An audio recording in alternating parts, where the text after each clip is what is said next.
ఆరాకి సంబంధించి చూస్తే మనం ఇంతకుముందుకు తెలంగాణకి మాట్లాడుకున్నాం, బీఆర్ఎస్ ఆరాకి అసలేమీ ఇవ్వలేదు. సో 7 to 8 కాంగ్రెస్ ఉంది, బీజేపీకి 8 to 9 ఉంది, ఎంఐఎం ఒకటి మాత్రమే ఇచ్చింది. అంటే మనకి కంప్లీట్గా ఇంకా ఎంటైర్ తెలంగాణకి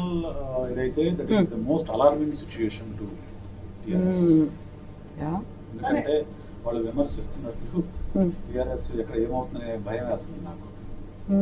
నెక్స్ట్ ఏంటి వాట్ నెక్స్ట్? ఎందుకంటే బీజేపీ బలపట్టం అనేది టీఆర్ఎస్ కు చాలా నష్టం. 2028 అసెంబ్లీ ఎన్నికల నాటికి ఏం చెయ్యాలి, మళ్ళీ రివైవ్ అవ్వాలంటే, పునరుత్తేజం అంటారు కదా, అలా రావాలంటే చేయాల్సింది ఏంటి అనేది? ఏంటంటే మళ్ళీ వాళ్ళు నిజమైన ప్రజా సమస్యల పైన దృష్టి పెట్టాలి. నిజమైన ప్రజా సమస్యలపైన దృష్టి పెట్టాలి. ఎక్కడ కనెక్షన్ లింక్ పోయిందో దాన్ని మళ్ళీ కనెక్షన్ లింక్ పోయిన దాన్ని మళ్ళీ వాళ్ళు ఎక్కడ లింక్ తగ్గొట్టుకున్నాము, ఎక్కడి నుంచి ప్రజలకు దూరంగా మనం జరిగిన విషయాన్ని ఒకసారి పునరాలోచించుకొని, సో బిల్డింగ్ కట్టడానిపైన దృష్టి పెట్టకుండా ప్రజల ఆకాంక్ష నెరవేర్చడం దృష్టి పెడితే మళ్ళీ వాళ్ళు. ఇప్పుడు 2 మాటలు మీరు అదే చెప్పారు, బిల్డింగ్ కట్టడాలకి సంబంధించి ఆంధ్రప్రదేశ్లో మీ అబ్బాయి అబ్జర్వేషన్ కూడా ఎక్కడ హై రైజ్ బిల్డింగ్లు ఉన్నాయి, లేకుంటే ఎక్కడ చెప్పుకోదగ్గ బిల్డింగ్స్ ఉన్నాయి, హైదరాబాద్ని కంపేర్ చేసుకునే వాళ్ళు ఐకానిక్ బిల్డింగ్స్, అవి కంపేర్ చేసుకున్నప్పుడల్లా హైదరాబాద్ని కంపేర్ చేసుకుంటూ కనిపించే వాళ్ళు, ఫ్లైఓవర్లు కావచ్చు, బిల్డింగ్లు కావచ్చు, సైబర్ టవర్స్ కావచ్చు, ఇవన్నీ అక్కడ లేవు అనుకున్నప్పుడు, సో ఇక్కడ మేము కట్టాము అదే డెవలప్మెంట్ అందుకు కాబట్టి టీఆర్ఎస్ వచ్చిన సీట్లన్నీ హైదరాబాద్లో వచ్చాయి. అవును, మిగతా చోట్ల ఎందుకు లింక్ మిస్ అయిపోయింది?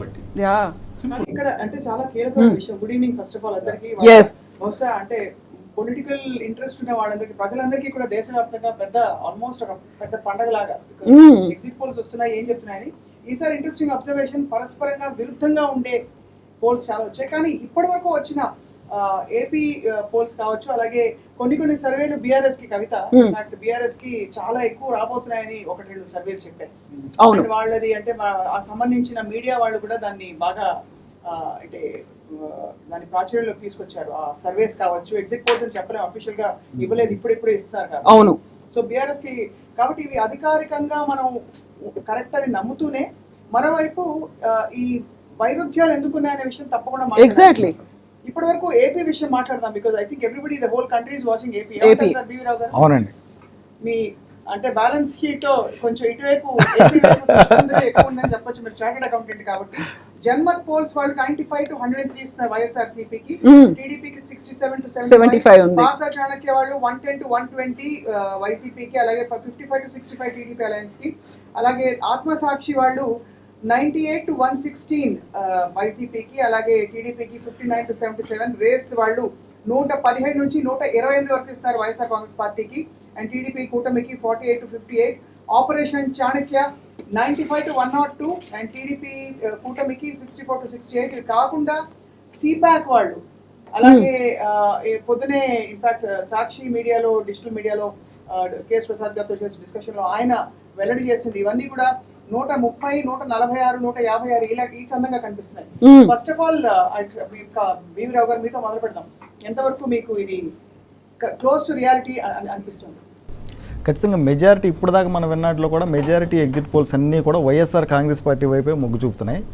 ప్రజల నుంచి కూడా గ్రౌండ్లో ఇందాక కూడా మేము అందరం మాట్లాడుకున్న దాంట్లో కూడా ఈ యొక్క సంక్షేమ ఫలాలు మనకు అందిన దాని గురించి కానీ, జరిగిన దాంట్లో పరిపాలన వికేంద్రీకరణ కానీ, మంచి జరిగితేనే ఓటేయండి అని చెప్పేసి జగన్మోహన్ రెడ్డి గారు అడగడం కానీ, ఈ 5 సంవత్సరాల్లో ఆయన చేసిన పని ఈరోజున మనం చూసినట్లయితే మొత్తం కూడా సీట్లు ఎక్కువ ఇవ్వడం కూడా, బీసీలకి, సామాన్య కార్యకర్తలకి, సామాన్య నాయకులకు కూడా చాలామంది కొంతమందికి సీట్లు ఇవ్వడం, అటువంటి పరిస్థితి కూడా ఈ రోజున మనకు తెలుగుదేశం కూటమిలో కానీ ఎక్కడ కూడా కూటమిలో ఒక్కళ్ళకు కూడా వాళ్ళు ఒక సాధారణ కార్యకర్తలకు కానీ, ఒక బడుగు బలహీన వర్గాలకు చెందిన వారికి, ఆర్థికంగా అంతగా బలం లేని వాళ్ళకి, ప్రజలు ఉన్న వాళ్ళకి ఎవరికాళ్ళు ఒక్కళ్ళు కూడా సీట్లు ఇవ్వాలి. చాలా మందికి మొండి చేయి చూపించారు. ఖచ్చితంగా సామాన్యులు హర్షించారు. ఆ social engineering YS Jaganmohan Reddy గారు చేసిన సోషల్ ఇంజనీరింగ్ని సామాన్యులందరూ కూడా హర్షించారు. బీసీలు, దళితులు, మహిళలు, అప్పర్ కమ్యూనిటీలో పేద వర్గాలు అందరూ కూడా వన్ సైడ్గా ఈ రోజున వైఎస్ఆర్ కాంగ్రెస్ పార్టీ వైపే ఉన్నారు.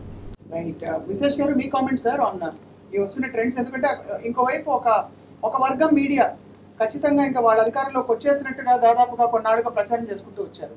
సో అసలు జరుగుతున్న పరిణామాలపై మీ కామెంట్. ఎందుకు ఇంత తీవ్ర ఫోకస్ ఉంది ఈసారి, ఇంత పోలరైజ్డ్గా ఉండడం?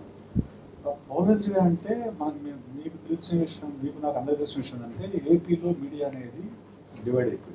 పూర్తిగా వైఎస్ఆర్సీపీ సపోర్ట్ చేసే మీడియా, అలాగే టీడీపీ అలయన్స్ సపోర్ట్ చేసే మీడియా డివైడ్ అయిపోయింది. రైట్. కాబట్టి ఎవరికి అనుకూలంగా వాళ్ళు వార్తలు కానీ లేకుంటే ఇంకా చెప్పాలి అంటే ఒక రకంగా విషాన్ని చిమ్మారు వైఎస్ఆర్సీపీ పైన, ముఖ్యంగా జగన్మోహన్ రెడ్డి క్యారెక్టర్ అసాసినేట్ చేస్తూ రోజు పేజీలకు పేజీలు రాశారు. రైట్. నేను ఆ రోజు ఈ రోజు ఒక విషయం నమ్ముతానండి, కామన్ మ్యాన్కి వీటితో సంబంధం లేదు. కామన్ మ్యాన్ నా జీవితంలో ఏం జరిగింది, నా జీవితం ఎవరి వల్ల బెటర్ అయింది, నా జీవితం ఎవరి వల్ల కొంచెం మేలు జరిగిన విషయం చూస్తాడు తప్ప ఈనాడులో రాశాడనో, జ్యోతిలో రాశాడనో, సాక్షాత్లో పడించుకోడు. వాడు పేపర్ చదవకూడదు నిజంగా చెప్పాలంటే, పేపర్ చదవదు. వాడు చూసేది యూట్యూబ్ చూస్తాడు, లేకుంటే వాట్సాప్ చూస్తాడు. రైట్, మిగతాది వాడు పేపర్ చదవడు. కాబట్టి నేనేదంటే ఇప్పుడు మనకున్న లెక్కల ప్రకారము ఆంధ్రప్రదేశ్లో 75 నుంచి 80% ప్రజలకి ప్రభుత్వం నుంచి నేరుగా సంక్షేమ పథకాలు అందాయి.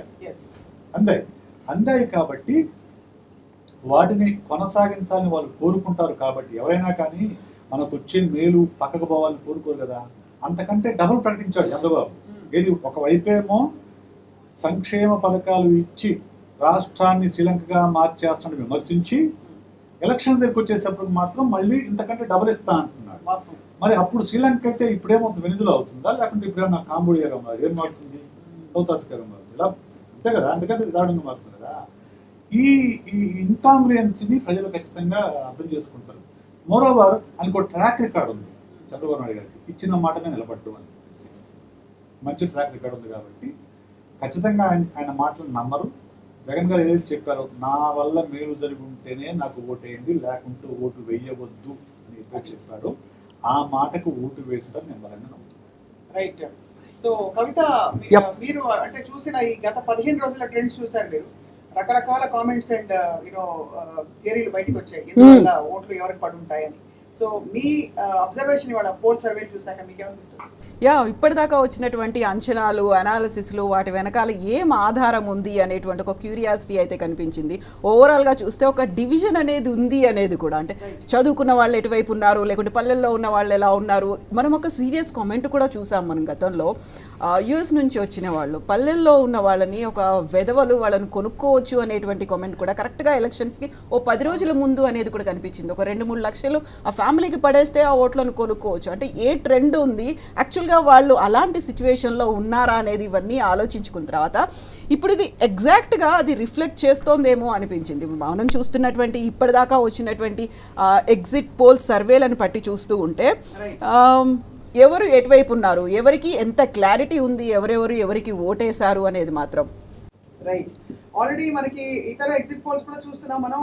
Local exit polls times now వాళ్ళది దాదాపు 14 వైసీపీకి, టీడీపీ కూటమికి 11, అలాగే ఆత్మసాక్షి 17 వైసీపీకి, అలాగే టీడీపీ కూటమికి 8, రేస్ వాళ్ళు 19 వైసీపీకి, అలాగే టీడీపీ కూటమికి 6 అంటూ కొన్ని సర్వేలు చెప్తున్నాయి ఇప్పుడు ప్రస్తుతం. So exit polls and Janmat పోల్కి సంబంధించి కూడా ఇప్పుడే లేటెస్ట్గా వచ్చింది. వైఎస్ఆర్సీపీకి 95 నుంచి 103 వరకు, టీడీపీకి 67 నుంచి 75, ఆ కూటమికి సంబంధించి అది ఇప్పటిదాకా ఉంది. రైట్. వీరరావు గారు, ఓపెన్ గా ఇప్పుడు వై నాట్ 175 అనే ఒక భారీ నినాదంతో వైసీపీ సర్జన్ ముందుకు వెళ్ళింది.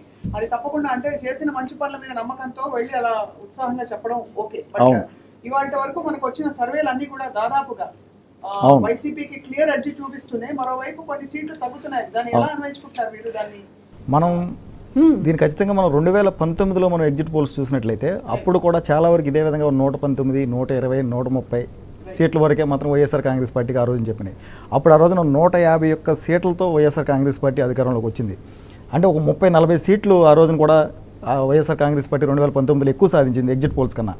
ఈ రోజున వైఎస్ఆర్ కాంగ్రెస్ పార్టీ ఆంధ్రప్రదేశ్ రాష్ట్రంలో అనేక సంక్షేమ పథకాలు, అనేక అభివృద్ధి కార్యక్రమాలు అవన్నీ చేసి ప్రజలకు సంక్షేమం డైరెక్ట్గా అందించి, పేద బడుగు బలహీన వర్గాలకి ఆయన సంక్షేమం అందించి ఈ రోజున ఓట్లు అడిగి మీ ఇంట్లో మంచి జరిగితేనే నాకు ఓటేయండి అని చెప్పేసి ఈరోజు జగన్మోహన్ రెడ్డి గారు అడిగారు. మనం చూసినట్లయితే ఇందాక విశేష్ గారు చెప్పినట్లుగా అందరికీ కూడా రాష్ట్ర ప్రజలందరూ కూడా దీన్ని గమనించారు. మనందరూ కూడా తెలిసిన విషయం, ఈ సంక్షేమ పథకాలు ఇస్తున్నప్పుడు అమ్మ ఒడిని కానీ, అమ్మ ఒడి నాన్నబుడ్డి అని చెప్పేసి చంద్రబాబు నాయుడు కానీ, పవన్ కళ్యాణ్ కానీ ఎద్దేవా చేశారు.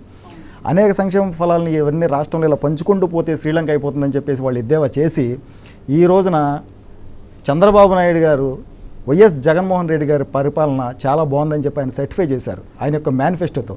ఎందుకంటే ఒక్కటంటే ఒక్కదాన్ని కూడా వైఎస్ జగన్మోహన్ రెడ్డి గారు చేసిన పని బాగోలేదు, ఈ పథకం తీసేస్తాం మేము వేరేది పెడతామని లేకుండా వైఎస్ జగన్మోహన్ రెడ్డి గారు ఏ పథకాలు అయితే చేశారో దాన్ని మరింత బలంగా మరింత మెరుగ్గా చేస్తాను. అంటే ఏంటి, వైఎస్ జగన్మోహన్ రెడ్డి గారు బాగా చేస్తారని ఆయన ఒప్పుకుని నేను దానికన్నా ఇంకెక్కువ ఇస్తానని చెప్పేసి ప్రలోభ పెట్టే ప్రయత్నం చేశారు. ఆయన అధికారంలో ఉన్నప్పుడు ఏమీ చేయలేదని చెప్పేసి ప్రజలు ఆ రోజున కూడా దించారు. దాన్ని ఖచ్చితంగా ప్రజలందరూ కూడా గమనించి చంద్రబాబు నాయుడు ఈయన 5 సంవత్సరాలు పరిపాలించిన తర్వాత వైఎస్ జగన్మోహన్ రెడ్డి గారు రియాలిటీకి దగ్గరగా మనం ఎంతవరకు అయితే చేయగలమో అంతవరకు చెప్పి ఈయన మేనిఫెస్టో చూసిన తర్వాత కూడా ఆయన 4,000 ఇస్తానన్నాడని చెప్పి నేను 5,000 ఇస్తాను అనకుండా కేవలం 3,250 3,500 వరకు ఇస్తానని చెప్పి ఈ యొక్క పెన్షన్ కానీ అనేక పథకాలన్నీ కూడా గతంలో నేను ఇచ్చిన పథకాలని అదేవిధంగా యథాతథంగా అమలు చేస్తూ మరింత పెంచి చేస్తానని చెప్పి వైఎస్ జగన్మోహన్ రెడ్డి గారు చేశారు. వైఎస్ జగన్మోహన్ రెడ్డి గారు ఇచ్చిన పథకాలని పేరు మార్చిస్తానని చెప్పి చంద్రబాబు నాయుడు గారు చెప్పారు. అంటే వైఎస్ జగన్మోహన్ రెడ్డి గారిని మార్చాల్సిన అవసరం, వైఎస్ఆర్ కాంగ్రెస్ పార్టీని మార్చాల్సిన అవసరం, వైఎస్ జగన్మోహన్ రెడ్డిని ఆంధ్రప్రదేశ్లో మార్చాల్సిన అవసరం ఏమాత్రం లేదని చెప్పకనే చంద్రబాబు నాయుడు చెప్పారు. అది ప్రజలందరూ కూడా గమనించారు. మునిబాబు గారు ఇచ్చిన సర్వే కేఎస్ ప్రసాద్ గారు చెప్పారు. ఎగ్జాక్ట్లీ రీసెర్చ్ స్కాలర్ చేసినటువంటి సర్వే. స్కాలర్ గా రెండోది ఆయన చాలా లాజికల్ గా చెప్పారు. లాస్ట్ 2-3 మంత్స్ 2019 కంటే ముందు ఇచ్చిన కొన్ని పథకాల వల్ల అప్పటి సర్కారు టీడీపీ సర్కారు దాదాపు 5-6% ఓటు బ్యాంక్ పెరిగింది. అంటే మన ఈ 2-3 నెలల కొత్త ఈ పథకాలు పసుపు కుంకుమ కావచ్చు అవన్నీ లాస్ట్ 3-4 మంత్స్. మరి ఈ లెక్కన 5 years నుంచి కన్సిస్టెంట్ గా పథకాలు ఇస్తున్నందుకు తప్పకుండా అంటే మీరు అన్నట్టుగా బివి రావు గారు ఇక్కడ మార్పు కోసం కానీ ఇంకోటి ఏదో కావాలని అనుకోవడానికి తావులేదు. అవును. సో ఇక్కడ మోస్ట్ ఇంట్రెస్టింగ్ థింగ్ ఉన్నమాట మాట్లాడుకున్నాం. ఏ స్టార్స్ అసెంబ్లీలోకి ఈసారి అడుగు పెట్టబోతున్నారనే ప్రశ్నకి ఏం చెప్తారు బివి రావు గారు? విశేష్ గారు ఒకసారి మీతో మొదలు పెట్టాలి.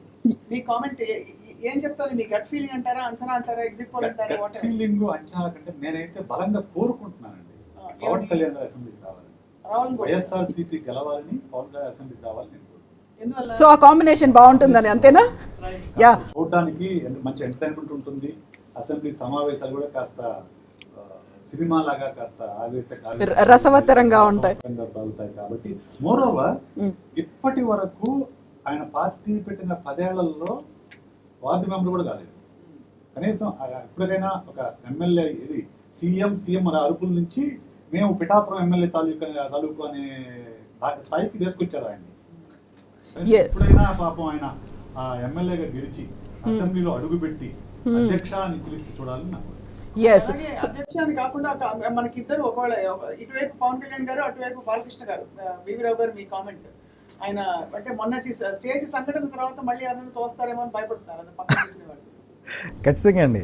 ఈ రోజున మనం చూసినట్లయితే ఈ స్టార్స్ అందరిని కూడా ప్రజలు ఈ మనకి విశేష్ గారు చెప్పినట్లుగా రావాలని చెప్పి కొంతమంది కోరుకున్నా కూడా పిఠాపురంలో కూడా ఈ రోజున మన రాష్ట్ర వ్యాప్తంగా power star, megastar, super star వీళ్ళందరూ కూడా real star, people star YS Jaganmohan Reddy గారి ముందు వాళ్ళందరూ కూడా బలదురైపోయారు.